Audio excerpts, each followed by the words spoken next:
A Somali pop star has been bringing music into the lives of children in a district of the U.S. city of Minneapolis known as Little Mogadishu on the Mississippi, to help them learn about the language and culture of their homeland. Maanta, usually based in London, saw an urgent need to bring the Somali language into the lives of the children, some of whom were born in the U.S. and could not speak their mother tongue. When my son was born, we searched for Somali lullabies and found there was nothing available. All I had were my memories, he says. That was the spark for this project.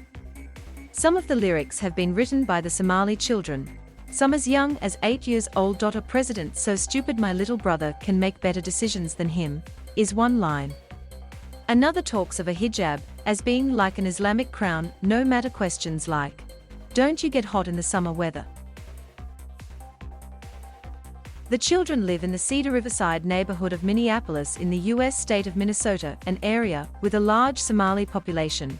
Their songs were released this month on what has been described as the first bilingual English and Somali children's album in world music. It is called Ubadka Mudnantale, which means children have priority. The project was funded by the Joyce Foundation, which supports artists of color in the Great Lakes region of the U.S. As artist in residence at the Cedar Cultural Center in Minneapolis, Maanta wanted children to find peace through song, to use music to address the challenges of migration, radicalization and inner-city tension. Luckily, the perfect partner to help him realize his dream lives in Minneapolis, said. Salah describes himself as a typical Somali elder. No more than that. In fact, he is famous throughout Somalia and beyond as a poet, playwright and custodian of the Somali language. He is also a professor at the University of Minnesota, where he teaches Somali. When Somali first became a written language in the 1970s, he played a crucial role in the country's massive literacy campaign, even writing its theme song. Mr. Salah says Somali children in the US have a huge thirst for knowledge about their language and culture. They are fed up with being described as little terrorists, little pirates or little criminals, or stereotypes associated with Somalia.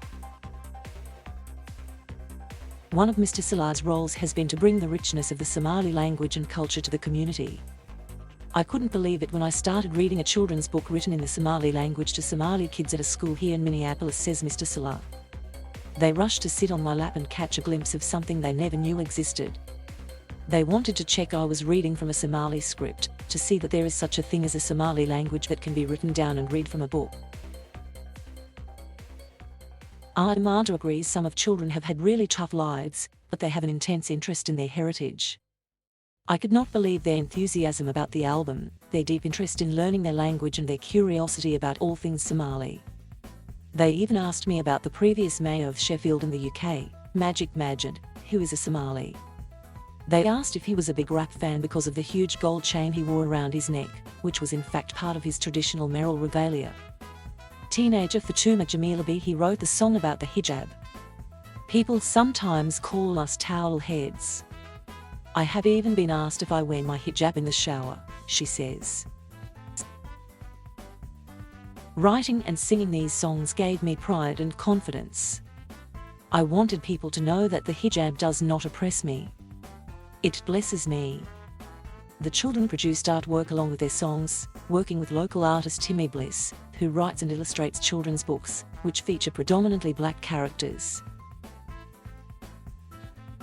She worked on the giant Black Lives Matter mural in Minneapolis following the murder in the city of George Floyd by a white police officer. Some of the tracks on the album were written decades ago by Mr. Salah, such as the children's counting song, Cow, and the spelling song, Ta-Ti-Ti-Ta-Two. Others were written, composed and sung by the children on their own, or in collaboration with Maanta and his band, the Nomads.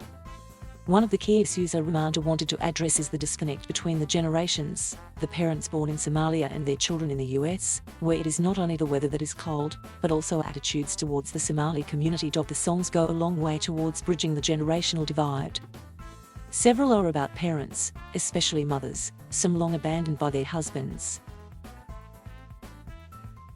They are about journeys from the thorn to the cedar. They describe how, in Somalia, killers swim in massacre pools, and speak with affection about the tall buildings of Cedar Riverside, a neighborhood full of my own people. Ms. B says the process of making the album helped link together the different generations while giving young people an opportunity to put their own stamp on their Somali identity.